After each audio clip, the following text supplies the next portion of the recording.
Assalamualaikum warahmatullahi wabarakatuh.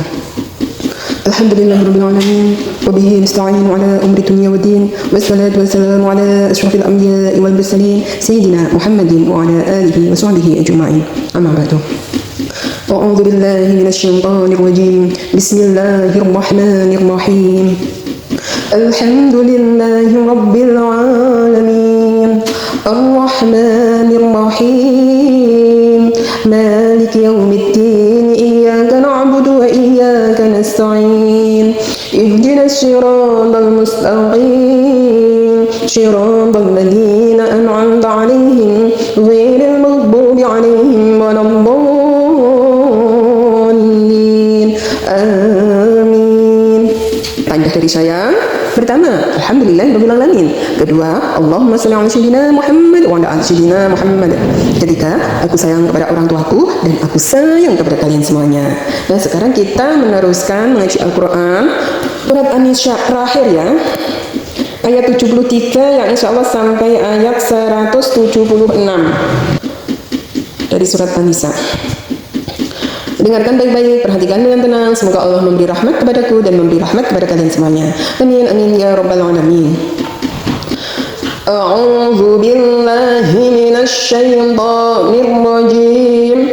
Bismillahirrahmanirrahim. Fa'ammal ladzina amanu wa 'amilus sholihati fayuwaffihim ujurahum wa yaziduhum وَأَمَّا الَّذِينَ اسْتَنكَفُوا وَاسْتَكْبَرُوا فَيُعَذِّبُهُمْ عَذَابًا أَلِيمًا وَلَا يَجِدُونَ لَهُم مِّن دُونِ اللَّهِ وَلِيًّا وَلَا نَصِيرًا يَا أَيُّهَا النَّاسُ قَدْ جَاءَكُم بُرْهَانٌ مِّن ربكم وأنزلنا إليكم نورا مبينا فأما الذين آمنوا بالله واعتصموا به فسيدخلهم في رحمة منه وفضل ويهديهم إليه صراطا مستقيما يستفتونك قل الله يفتيكم في الكلالة إن امرؤ هلك ليس له ولد وله أخت فلها نصف ما ترك وهو يرثها إن لم يكن لها ولد فإن كانت اثنتين فلهما الثلثان مما ترك وإن كانوا إخوة رجالا ونساء فللذكر مثل حظ الأنثيين يبين الله لكم أن تضلوا والله بكل شيء عليم Sadaqallahul azim. Nah, demikianlah tadi kita belajar tartil. Nanti rekamannya kita ulang lagi. Kalau ada yang benar, alhamdulillah. Kalau ada yang salah, kita tahu letak kesalahannya. Sekarang kita mempelajari tafsirnya. Dengarkan baik-baik, perhatikan dengan tenang. Semoga Allah memberi rahmat kepadaku dan memberi rahmat kepada kalian semua. Aku berlindung kepada Allah dari godaan syaitan yang terkutuk dengan menyebut asma Allah yang maha pengasih lagi maha penyayang. Ayat 173. Adapun orang-orang yang beriman dan berbuat amal soleh, maka Allah akan menyempurnakan pahala mereka dan menambah untuk mereka sebagian dari karunia-Nya. Adapun orang-orang yang enggan dan menyombongkan diri, maka Allah akan menyiksa mereka dengan siksaan yang pedih dan mereka tidak akan memperoleh bagi diri mereka pelindung dan penolong selain daripada Allah. Nah, sekarang kita mengupasnya sedikit demi sedikit ya.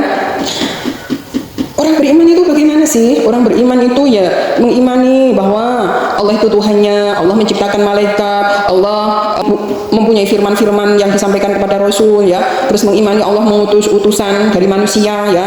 Terus mengimani hari kiamat, mengimani qada dan qadarnya Allah. Nah, itu beriman. Nah, wong beriman ya, terus dia itu beramal soleh. Beramal soleh itu seperti ya sholat, zakat, puasa, kalau mampu haji, itu amal soleh. Nah, ada amal soleh secara luas ya, seperti membantu orang, memberi orang itu walaupun hanya sedikit. Pokoknya yang diutamakan ya itu kewajiban dulu ya. Kalau kewajiban sudah dilakukan ya, melakukan yang sunnah-sunnah ya. Sunnah itu kalau dikerjakan mendapat pahala, kalau nggak dikerjakan nggak apa-apa. Nah, terus apa lagi ya?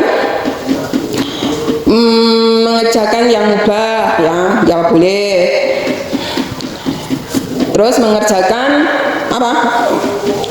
Menjauhi dari yang makruh, menjauhi dari yang haram. Dalam makruh itu bagaimana? Artinya kalau makruh itu perbuatan yang ditinggalkan itu justru mendapat pahala, kalau dilakukan nggak apa-apa, itu jenenge makruh. Lah kalau haram, nah ini batas larangan Allah, sudah dihukumi dosa kalau dilakukan. Haram. Atau perintah Allah dilanggar, ya haram. Ya. Itu hukum. Melakukan amal soleh itu luas artinya. Pokoknya kewajiban dahulu dikerjakan. Semuanya itu kalau dikerjakan ya, itu bisa menjadi amal. Contohnya apa?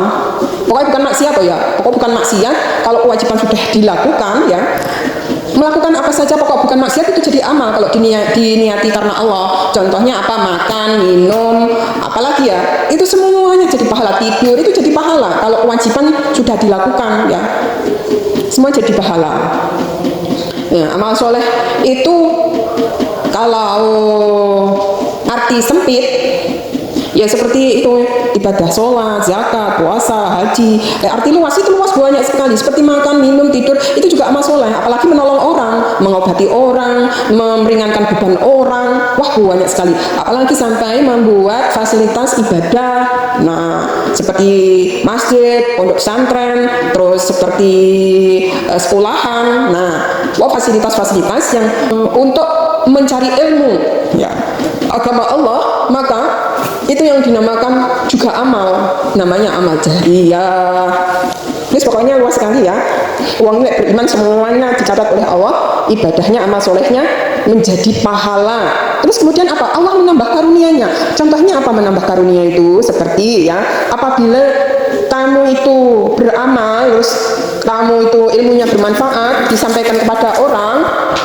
Nah, jadi ilmu bermanfaat. Nanti kalau kamu sudah meninggal, nah ilmu kamu itu diserap banyak orang, maka kamu dapat transferan pahala dari ilmu bermanfaat. Terus kemudian apabila harta kamu itu kamu sedekahkan untuk infak, sedekah untuk membangun masjid, untuk membangun pondok pesantren, untuk membangun sekolahan dan sebagainya ya. Pokoknya di situ untuk kemaslahatan umat ya, menjadi ibadah jariyah buat kamu. Kamu sudah meninggal, tapi fasilitas-fasilitas yang digunakan untuk mengaji, untuk beribadah kepada Allah itu digunakan oleh orang, maka kamu terus mendapatkan transferan pahala dari orang-orang ya yang beribadah di masjid itu atau di pondok pesantren. Terus dapat transferan pahala terus walaupun kamu sudah meninggal. Terus apalagi karena yang banyak itu? Oh, kamu ya mempunyai putra atau putri ya, dididik secara agama Islam yang benar, akhlak yang baik. Kemudian kamu sudah meninggal, anak-anakmu itu anak-anak yang soleh dan solehah, selalu mendoakan kamu apabila kamu sudah meninggal. Setiap membaca Al-Quran disampaikan kepada orang tuanya, membaca Fatihah disampaikan kepada orang tuanya, tidak lupa berdoa setiap sholatnya, Allahumma firli dunubi wali walidaya warhamhuma kama rabbayani shaghira. Terus diniang-niangkan. Terus dia mau apabila kamu meninggal itu ya, mau menziarahinya ya, kalau kuburannya itu jauh, paling tidak ya di rumah itu selalu mendoakannya setiap habis sholat fardu. Setiap membaca Al-Quran dihadiahkan kepada orang tuanya dan sebagainya. Itu kan sampai kamu itu di alam barzakh itu bahagia karena anak-anakmu yang kamu didik waktu kamu hidup itu Masya Allah membawa hasil. Nah itu terus kamu dapat transferan dari anak-anak kamu itu ya, anak-anakmu sedekah selamatan disampaikan pahala kepada orang tuanya sampai bahagia di sana.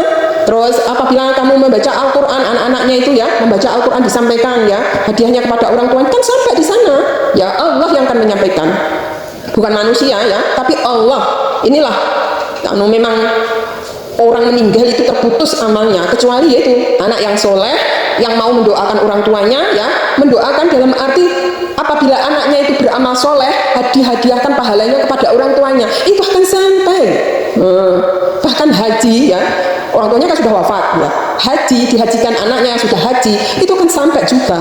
Nah jadi pahala-pahala anak yang soleh atau solehah ini ya apabila disampaikan kepada orang tuanya yang sudah meninggal, orang tuanya di sana itu bahagia sekali. Bahkan orang disampaikan saja, orang tua di alam barzah itu kalau melihat anaknya di alam dunia itu beribadah ya sering ke majelis ilmu, majelis sholawat, majelis yang bermanfaat, majelis zikir maksudnya. Masya Allah, orang tuamu di alam barzah bahagia sekali. Begitu juga kalau mungkin wong tuane pada zaman waktu hidupnya ngajari kejelekan, contohnya ngajari mencuri, ngajari nyopet, ngajari bermaksiat, umben-umben dan sebagainya. Nah, orang tua di alam barzah kisah ngajari terus dapat transferan dari anaknya. Sudah di sana itu dia mendapatkan dosa ditambah dosa karena telah mengajari keburukan terhadap anak-anaknya. Makanya ya, hati-hati wahai manusia ya, kalau kamu tidak bisa berbuat kebaikan, paling tidak ajarilah anakmu ke jalan yang benar, diluruskan. Kono sekolah kono lele sekolah kono londo neng pondok pesantren kono pinter agama ndo, ojo kaya bapakmu karena bapakmu dhisik isone mager golek donya ae mergo wong ra duwe, isone mager golek bondo, golek tinggi makan sehari-hari. Mumpung saiki sampean duwe kesempatan nduk, le kudu ngaji yo, aja bodoh kaya bapakmu. Lah paling tidak seperti itu ya, sebagai orang tua yang tidak bisa apa-apa ya, itu terus mengarahkan kepada anak-anaknya untuk belajar ilmu agama agar nanti kalau sudah wafat anaknya itu terus bisa apa?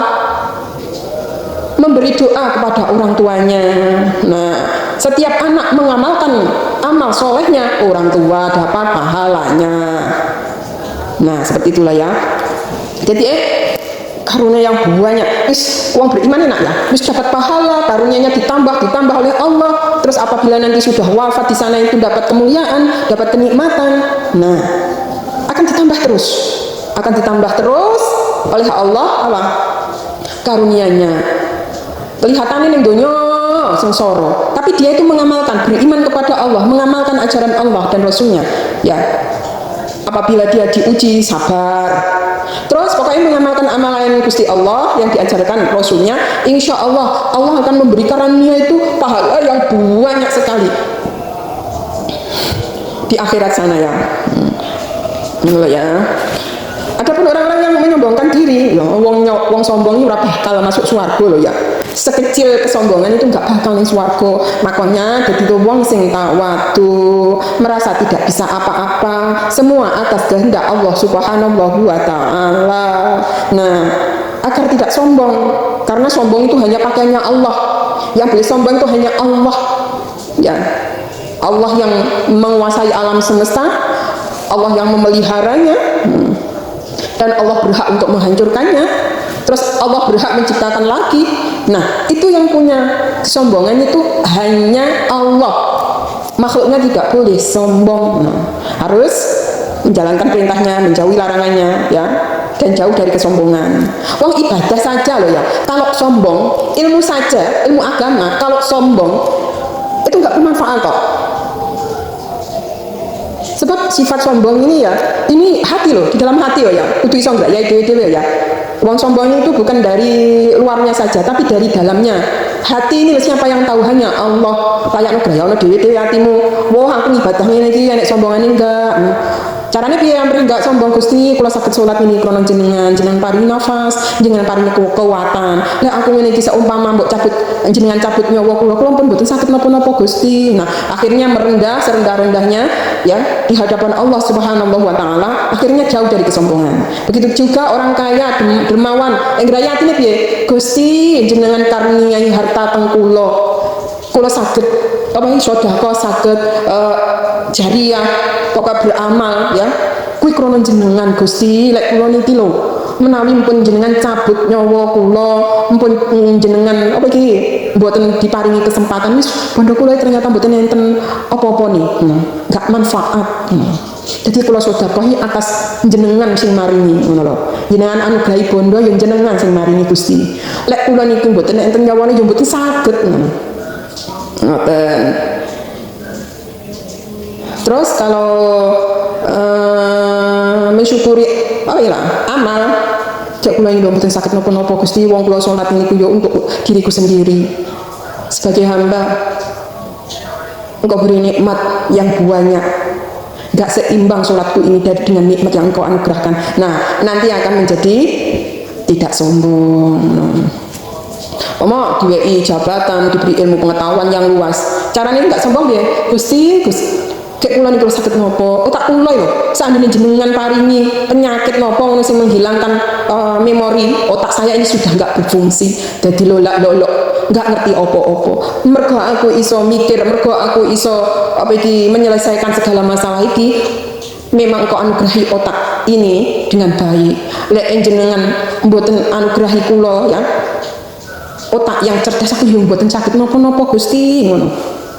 Nah, itu akan menjadi rendah hati. Jadi punya kecerdasan setinggi apapun enggak mempunyai kesombongan, enggak menyepelekan yang lain, enggak merendahkan yang lain. Terus umpama ada orang mempunyai jabatan yang tinggi itu karena sekolah loh, karena sekolah yang tinggi, karena mempunyai jalan dimudahkan oleh Allah untuk sekolah, semuanya mendukung. Contohnya orang tuanya kaya, bisa membiayainya tanpa mahasiswa itu bekerja setiap hari, dapat transferan dari orang tuanya, sehingga ia bisa sukses, bisa bekerja dan seterusnya, punya jabatan. Bagaimana cara merendahkan diri agar tidak sombong? Ya ini aja. Gusti, kula ini mboten sakit nopo-nopo. Kula lahir ning donya iki lho, lemah, tak berdaya, otak nggak bisa berpikir. Aku tumbuh besar karena orang tuaku. Aku bisa bicara karena orang tuaku. Aku bisa tumbuh besar badanku lantaran diberi makan oleh orang tuaku. Kemudian aku bisa sekolah itu membiayai lantaran orang tuaku. Aku bisa apa? Terus akhirnya merendah diri, nggak sombong terhadap orang tuanya, tetap belas kasihan terhadap orang tuanya, walaupun ia mempunyai jabatan yang tinggi, tetap rendah hati, ya. Aku nggak ada apa-apanya tanpa Engkau anugerahi orang tua yang bisa mendukung semuanya pendidikan saya. Terus saya itu juga nggak bisa apa-apa tanpa Engkau anugerahi otak yang bisa berpikir. Tidak ada daya dan upaya ya Allah dari saya ini yang lemah, melainkan Engkau semua yang telah memberi kekuatan. Nah, jadi akan merendah terus nggak sombong ya. Karena kesombongan, karena harta, jabatan, tata seperti Fir'aun, baru ditenggelami Gusti Allah bahwa aku sebagai Tuhan. Orang kaya dengan hartanya ya sampai pelit, terus akhirnya sombong seperti Korun, diblesne nengok bumi. Nah, itu bisa jadikan pelajaran ya. Seakan-akan hartanya, kedudukan kesuksesnya karena otaknya, bukan mengakui bahwa itu adalah anugerah dari Allah. Nah, itulah kesombongan ya. Pelajaran-pelajaran sudah ada contohnya agar kita itu tidak menyombongkan diri, ya. Karena apa? Orang yang menyombongkan diri itu akan mendapatkan siksa yang pedih. Sebab sekecil jorok kesombongan ini tidak akan masuk surga ya. Makanya di dalam Islam itu sholat sujud. Kenapa? Otak kita, kepala kita itu sujud kepada Allah, merendahkan serendah-rendahnya itu diajari oleh Allah. Kon tawaduk. Sebab apa? Kesombongan sekecil jorok itu nggak masuk surga. Mereka surga itu dihuni oleh orang-orang tawaduk, wong sing merendahkan diri. Dan kesombongan itu letaknya dalam hati, ya, nggak ada yang tahu. Makanya kesombongan itu yang bisa memurnikan keikhlasan itu diri sendiri. Orang lain tidak bisa melihat, karena itu sifatnya hati. Di dalam hati yang bisa melihat Allah, yang bisa melihat Allah. Jadi sebagai manusia kita tidak boleh suudzon kepada orang ahli ibadah. Orang ahli ibadah yang tidak boleh suudzon terhadap orang yang ahli maksiat. Semuanya itu yang baik bagaimana berdoa. Orang ahli ibadah mendoakan yang ahli maksiat agar diberi hidayah, ya, tidak boleh membenci mereka, ya. Terus menyayangi mereka, mendoakan mereka agar dapat hidayah dari Allah. Begitu juga ahli maksiat, ora iso ngamal, iso baik sangka wong karo ahli ibadah. Dalam arti ojo ngantek suuzon karo wong ahli ibadah. Kalau ben dielem wong lah wis enggak iso ibadah, wis enggak iso nglakoni apa iki perintah Allah malah suuzon pisan karo wong ahli ibadah. Wis sesat sejauh-jauhnya. Lah paling tidak kalau kamu sebagai ahli maksiat ya, kuwi ojo buruk sangka karo wong ibadah. Malah oleh iso ndonga ya, mugi-mugi kula saged diparingi hidayah oleh Allah, ilmu pengetahuan yang luas seperti ahli ibadah itu. Nah, itu ya, ahli maksiat itu jangan pesimis loh ya. Mentang-mentang kamu itu ahli maksiat terus kamu seakan-akan nggak bisa ke jalan yang benar, jangan.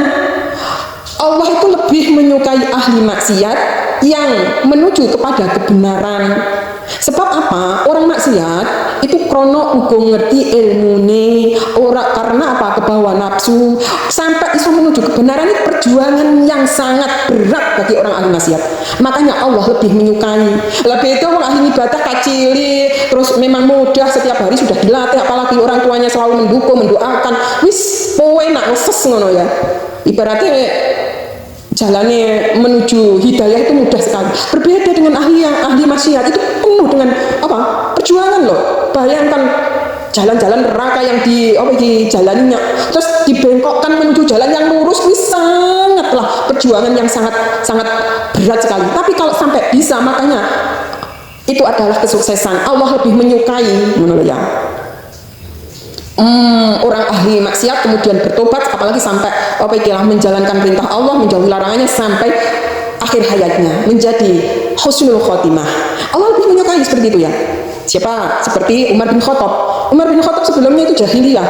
Nah, sampai berbalik arah menjadi sahabatnya Rasul, menjadi sahabat yang paling setia, menjalankan perintah Allah, menjauhi larangannya secara tegas. Subhanallah, Allah lebih menyukai. Makanya ahli maksiat jangan pesimis ya. Kamu bisa loh menjadi ahli ibadah, menjadi orang yang bertakwa, menjadi orang yang lurus. Selagi hatimu menuju, ingin, senang menuju itu ya. Ojo malah justru membenci, buruk sangka terhadap ahli ibadah. Kamu akan terus jauh.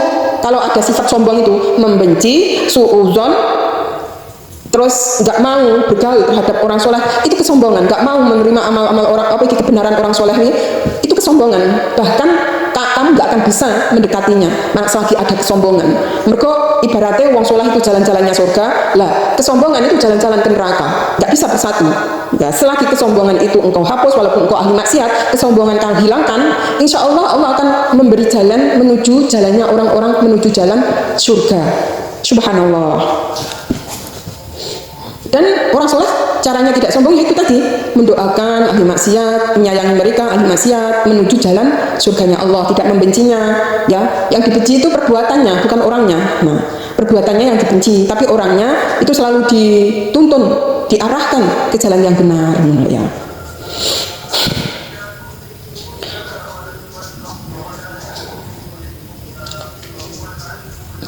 Terus apalagi orang-orang yang sombong itu akan mendapatkan siksa yang pedih ya. Nggak ada penolong, nggak ada pelindung selain daripada Allah. Makanya kesombongan itu sifatnya di dalam hati ya. Itu nggak ada bisa manusia itu menolong. Yang menolong hanya Allah yang tahu. Sebab kesombongan itu di dalam hati karena ketirone wong ahli ibadah. Tapi kalau sombong, Allah mengetahui kesombongannya, maka yo ibadah hilang. Jadi yang bisa mengampuni Allah. Makanya orang Islam itu selalu membaca istighfar, astagfirullahaladzim, astagfirullahaladzim setelah sholat, astagfirullahaladzim, astagfirullahaladzim. Jadikan wirid. Sebab apa? Kesalahan-kesalahan yang kita tidak sadar itu banyak. Seperti merasa yang paling baik, merasa tidak berdosa, merasa dirinya paling. Nah, itu sudah merupakan kesombongan, dan kesombongan itu tidak diterima oleh surga. Nah, makanya terus membaca istighfar, astagfirullahaladzim, astagfirullahaladzim. Apabila kita mempunyai kesalahan kepada orang lain, kesalahan pada manusia, minta maaf kepada manusia dan meminta kepada Allah agar diampuni. Astagfirullahaladzim, astagfirullahaladzim, astagfirullahaladzim setelah sholat. Terus tinggi zikir.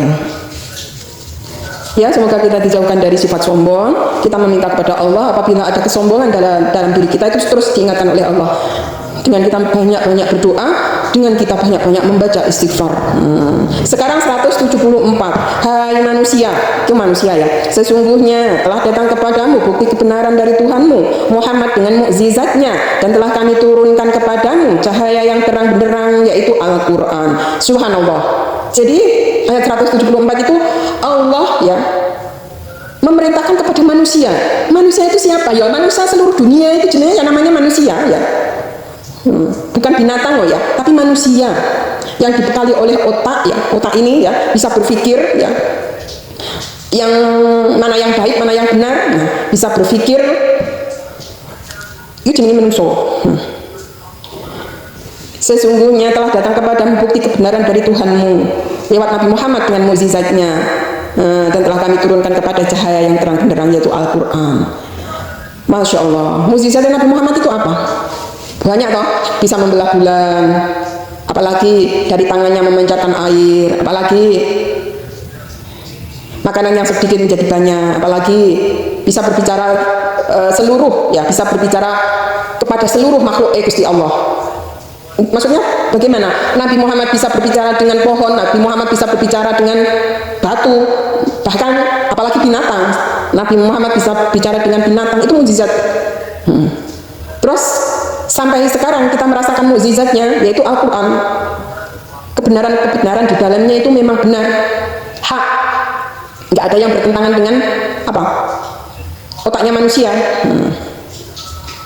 Cahaya yang benerang menuju jalan-jalan surga itu Al-Quran. Nah, itu karunia Allah yang besar loh, yang diberikan kepada manusia loh ya, agar manusia itu selamat di dunia sampai di akhirat nanti. Ya. Manusia itu kan nggak kekal, kamu itu sekaya-kaya kamu, sekuat-kuat kamu di dunia nggak kekal kok, nggak selamanya. Umur 100 tahun ya, wis lemah, lelah, tak berdaya. Kayak hidup di dunia itu kayak wis nggak bergairah. Umur 100 tahun wis sudah payah. Enggak kekal dunia ini. Terus tempat kembalimu kemana? Kepada Allah. Makanya takwalah kepada Allah lewat tuntunan Rasulnya Nabi Muhammad SAW. Kalau Nabi Muhammad sudah wafat, ada apa? Al-Quran, cahaya yang terang benderang. Galinan mbok waca kuwian untuk pahala. Apalagi sampai kamu gali isinya, maknanya, isi kandungannya, apa maksudnya yang dapat dipelajari dari Al-Quran tersebut. Loh ya, manusia itu begitu dirahmati oleh Allah. Maksudnya diwei apa? Tuntunan cahaya. Lek ngarani diwei sentolop. Wong makhluk ning donya iki diwei sentolop. Cahaya ben gak nyemplung jurang. Ibaratnya berjalan di kegelapan ya. Manusia di dunia itu kan ibaratnya berjalan di dalam kegelapan ya. Nggak tahu mana yang benar, nggak tahu mana yang salah. Kalau Gusti Allah diwei sentolop. Sentolop kuwi roh iso nduduhne. Oh kuwi ning ngarep kuwi enek jurang. Oh ning ngarep kuwi enek pohon. Oh ning nggo ngarep kuwi enek watu. Roh menuju jalan yang mudah untuk dilihat, menuju jalannya Allah. Ibaratnya Al-Quran seperti itu.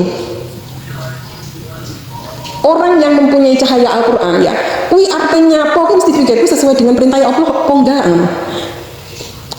Contoh ya, wong pacaran. Wong pacaran kui oleh enggak kan Gusti Allah? Enggak oleh. Sing oleh apa? Mengenal. Dalam arti menyelidiki. Lek ngarani ta'aruf ya, isih boleh. Lek pacaran gak boleh. Lek pacaran setelah menikah boleh. Dalam arti pacaran sekarang itu kan berdua-duaan. Berdua-duaan oleh enggak karo Gusti Allah? Enggak boleh. Itu mendekati zina. Itu terus dituntun oleh cahaya Gusti Allah. Terus umpama sebagai muslimah ini berpakaian ya. Apa iki bagaimana cara berpakaiannya? Pakaiannya menutup seluruh auratnya yang longgar, menutup dadanya. Ya, jilbabnya itu sampai menjulurkan ke dadanya. Nah, itu perintah-perintah Allah. Ya, sudah dituntun cahaya-cahaya kebenarannya sudah dituntun. Itu manfaatnya ya untuk wanita itu sendiri. Terus tentang apa lagi? Ini semuanya dituntun, tentang pemerintahan, tentang keluarga, tentang perang, tentang harta warisan. Pokoknya semuanya ditata oleh Allah lewat firman-Nya Al-Quran, cahaya yang terang benderang. Nah, agar manusia itu selamat dunia dan akhirat. Nah, ini ibaratnya sentolope manusia. Mungkin di apa ya lah? Siapa manusia? Hai manusia. Bukan hai malaikat, kan tidak. Hai iblis, tidak. Hai manusia. Berarti manusia ini nggak ngalam dunia iki sing rumangsa dadi manusia, ya disuruh taat kepada Allah. Lek ora taat terserah lah. Itu namanya kesombongan. Lah wong sombong iki ora bakal masuk swarga. Itulah mukjizat yang sampai sekarang ini yang jadi sentolope manusia, yaitu Al-Quran, agar bisa berjalan ya, yang bisa menyelamatkan ya, man tahu apa ki untuk berjalan itu tahu, wah ini boleh, ini tidak boleh, wah itu jalan yang baik, wah itu jalan yang tidak baik. Nah itulah sentolope jenenge Al-Quran cahaya. So bakal apa nyafati sok nenggo akhirat ya. Jadi sahabatnya Al-Quran, cahaya yang terang benderang. Allah yang menganugerahinya ya, karena setiap satu huruf itu 10 kebaikan. Bayangkan kalau kamu setiap hari lo bersahabat dengan Al-Quran satu juz, itu berapa huruf kebaikanmu, berapa ribu kebaikanmu. Satu kamu kalikan dari satu juz itu berapa huruf itu, Masya Allah, Subhanallah, Alhamdulillah, wala ilaha illallah, wallahu akbar, wala haula wala quwwata illa billahil aliyyil azim. Lah kamu bisa mengaji satu juz itu juga karena Allah yang memberi kekuatan. Kalau Allah nggak memberi kekuatan, kamu juga nggak bisa mengaji satu huruf aja nggak bisa. Subhanallah. Sekarang diteruskan ya 175. Adapun orang-orang yang beriman kepada Allah dan berpegang teguh kepada agamanya, niscaya Allah akan memasukkan mereka ke dalam rahmat yang besar darinya, surga dan limpahan karunia-Nya, dan menunjuki mereka kepada jalan yang lurus untuk sampai kepadanya. Subhanallah. Nah, gila, wong lek beriman ya, rukun iman ngapal enggak rukun iman? Rukun iman diapalne, rukun Islam ya diapalne ya. Penting di pondasi Islami, uang lek beriman ya, iman pada Allah Tuhannya, iman Allah menciptakan malaikat, Allah menurunkan wahyu itu firman-firman kitab-kitab Allah, Allah menurunkan utusan nabi dan rasul, Allah menakdirkan nanti ada hari kiamat. Terus apalagi mengimani kodok dan kodar, ketentuan dan ketetapan Gusti Allah. Kon imani ya. Kowe dadi wedok ya syukurono. Wah, alhamdulillah aku dadi wedok ngono. Sok bojoku berarti wong lanang ngono. Bersyukurlah jadi wong lanang. Wah, aku dadi wong lanang. Sok berarti bojoku sok wedok ngono. Jadi sempurna toh, saling melengkapi toh. Ojo dibalik. Oh, bersyukur dadi wong lanang sok menginginkan apa iki kandungane wong lanang. Enggak boleh. Enggak sesuai dengan tujuan Gusti Allah nyiptakan manusia lek ngono. Menjadi kaum Sodom berarti. Nah, itulah orang beriman ya, mengimani Allah Tuhannya, malaikat itu ciptaannya, terus Allah memfirmankan wahyu-wahyunya, Allah menurunkan utusannya, Allah akan menakdirkan hari kiamat, dan Allah akan menakdirkan ketentuan dan ketetapannya kepada manusia, seluruh makhluknya. Itu kudu diimani. Wong lek beriman ya, terus berpegang teguh karo ajaran Gusti Allah ya apa? Ajaran Gusti Allah ya lewat Rasulnya itu apa? Seperti sholat ya. Yang pertama lek belum Islam kan syahadat dhisik, berarti wis Islam. Lek wis Islam apa? Lah cara sholat. Lek sholat wis iso ya, itu Gusti Allah akan dibuka ilmu yang baru lagi, seperti puasa. Nanti kamu akan kuat ya. Terus zakat kamu kan bisa. Terus kemudian dibuka ilmu Allah lagi, kamu bisa haji kalau kamu mampu. Terus Allah akan membuka lagi ilmu-ilmu yang lain. Terus menuju jalan surganya Allah dituntun terus. Kalau kamu itu memang dimulai dari nol ya, memang kamu itu mu'alaf ya. Kalau kamu itu beriman ya, terus belajar mengamalkan amal soleh ya, terus berpegang teguh karo agama Gusti Allah ya, ibaratnya kan sholat ini ya. Kuwi ibaratnya kayak sokone agama ya. Kamu itu ngaku Islam tapi nggak sholat itu roboh berarti. Ibarat bangunan ini sokone ambruk, lah kabeh gendengnya kan malah ambruk kabeh. Makanya sholat itu jadikan pondasi. Wong lek Islam syahadat kan sholat. Lah di dalam sholat itu nek syahadat asyhadu alla ilaha illallah wa asyhadu anna muhammadar rasulullah. Lah namanya syahadat pertama masuk Islam cuma satu kali dibaca berarti kamu sudah Islam. Kalau sudah Islam kamu membaca syahadat itu tahiyat awal ya membaca syahadat, tahiyat akhir membaca syahadat. Jadi sholat 5 waktu yang wajib itu terus membaca syahadat. Itu imanmu itu terus diperbarui terus di dalam sholat. Asyhadu alla ilaha illallah wa asyhadu anna muhammadar rasulullah. Allahumma sholli ala sayyidina Muhammad wa ala ali sayyidina Muhammad. Ini diwaca. Tahiyat awal dan tahiyat akhir akan lebih sempurna sampai sholawat kepada Nabi Ibrahim alaihissalam. Subhanallah. Jadi kalau kamu itu berpegang teguh agamanya Allah akan memberi rahmat yang besar. Ya. Kasih sayang yang besar itu surga. Terus kamu itu akan dituntun terus, dibuka ilmu baru menuju surga. Terus setelah itu sudah bisa ya, sholatnya sudah baik, akan kamu mudah menjalankan puasa itu mudah sekali. Memangani sebelum Islam kamu itu penuh dengan nafsu, setelah menjalankan sholat, terus kemudian puasa itu mudah sekali. Terus akhirnya kamu bisa 30 hari itu bisa bulan Ramadan sudah full ya, kamu akan dibuka lagi ilmu yang baru lagi, ilmu yang baru yang belum kamu mengerti. Terus ya berjalan ya. Jadi Islam itu mudah sekali. Allah nggak membebankan di luar batas kemampuanmu. Lek ugung mampu yo Allah mengapura ya. Jadi belajar sambil berjalan. Wong nggak bisa syahadat berarti kan wis Islam. Wis Islam kon jalani sholat 5 waktu. Nah di dalamnya sholat itu juga ada syahadat. Nah terus dilakukan. Allah akan memudahkan ya untuk berpuasa. Allah memudahkan untuk zakat. Allah memudahkan untuk bisa haji ke Baitullah. Nah itu loh ya. Allah akan memberi karunia-Nya ya, jalan-jalan menuju di surga, menunjukkan jalan yang lurus itu Allah akan selalu memudahkannya. Nah, itulah rahmat yang besar dari Allah Subhanahu wa taala. Makanya kita selalu berdoa ya, setiap habis sholat paling tidak Robbana atina fid dunya hasanah wa fil akhirati hasanah wa qina adzabannar. Itu diamalkan setiap habis sholat agar kita itu diberi kebaikan ya di dunia ini ya, mengamalkan ajaran Islam dengan baik, terus hubungan kepada manusia ya itu juga baik ya, enggak bermusuhan, terus hubungan terhadap makhluk Allah baik ya, memelihara tanaman, hewan-hewan dilindungi agar alam itu seimbang. Nah jadi ibadah itu bukan hanya kepada Allah tapi kepada manusia, kepada alam semesta ya, kepada binatang, luas artinya. Kalau sudah itu diamalkan, masya Allah surga itu sing ngenteni ya. Surga itu selalu ibaratnya menanti-nanti penghuninya. Nah, sing ning donya iki dinteni swarga.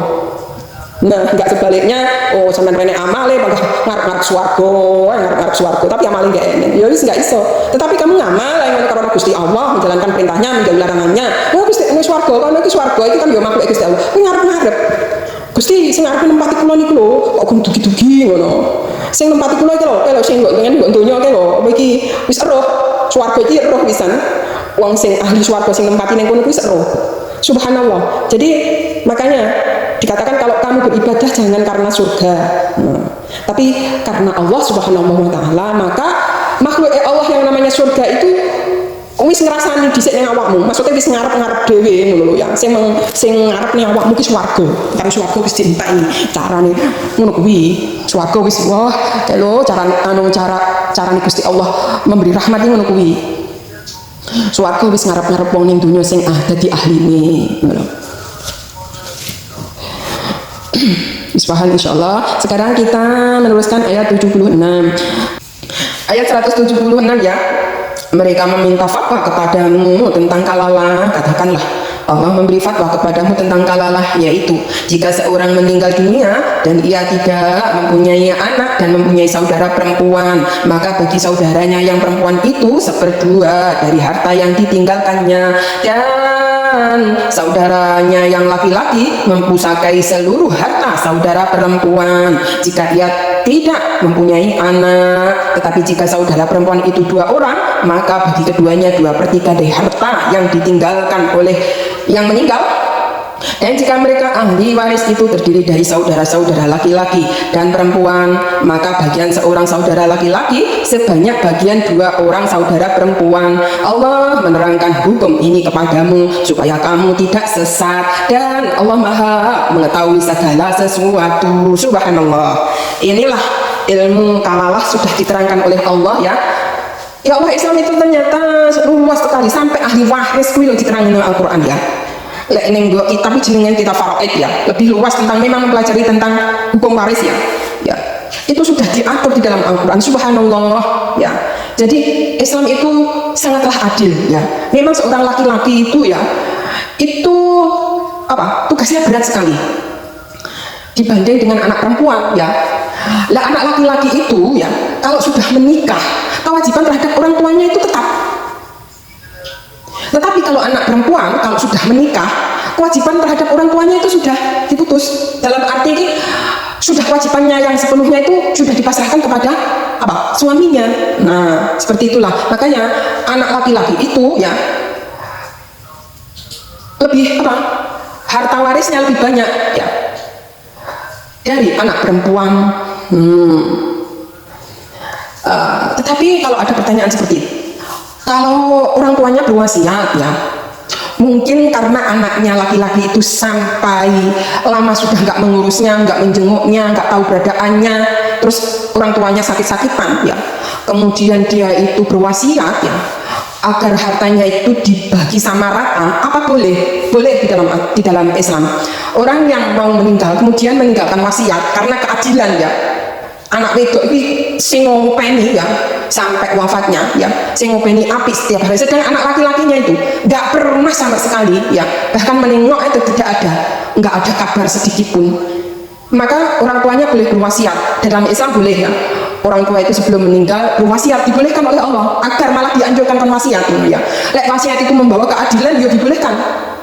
Kon bagi apa iki sama, sebab anak wedok kuwi sing ngopeni, sing lelah setiap hari ngopeni wong tua. Lah anak lanang enggak ngerti apa-apa, blas kabar pisan wong tuane sakit enggak apa. Lah cucu kok seumpama loh ya, anak laki-laki teko terus susu wayah dum waris njaluk akeh dhewe, terus anak wedok diweki makgur setengah. Makanya orang tua itu adil, adilnya seperti itu, agar dibagi sama aja. Mereka anak wedok sing ngopeni, anak lanang enggak. Nah itu boleh-boleh aja di dalam Islam berwasiat dengan keadilan itu. Tapi ya ilmu yang pondasi memang bagi anaknya, kalau laki-laki itu soleh ya, terus bertanggung jawab terhadap orang tuanya diperhatikan, diopeni, seperti Wes Al-Qarni ya, sangat bakti terhadap orang tuanya.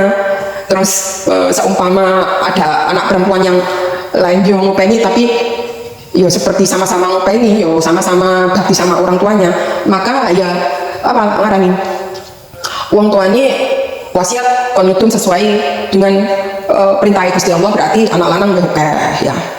Lek anak itu separni. Oleh ya, wasiat itu diperbolehkan di dalam Islam sebelum orang tua sebelum meninggal, kon bagi sama saja.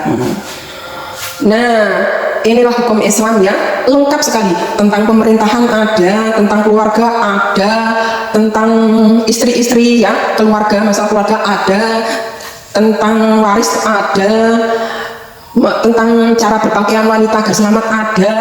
Wis pokoknya lengkap Al-Quran ini, subhanallah, untuk mengatur agar tidak ada kezaliman, agar manusia itu terus di jalan yang lurus sesuai dengan perintahnya Allah dan menjauhi larangannya Allah yang sesuai dengan diajarkan Rasulullah SAW. Demikianlah keterangan dari saya dari surat An-Nisa yang terakhir ya, 173 sampai ayat 176 ya. Apabila ada salah kata mohon maaf yang sebesar-besarnya. Kalau ada yang benar boleh diikuti, kalau ada yang salah boleh dikritisi untuk membangun kedepannya menjadi insan yang lebih mengerti. Ihdinas siratal mustaqim. Wassalamualaikum warahmatullahi wabarakatuh.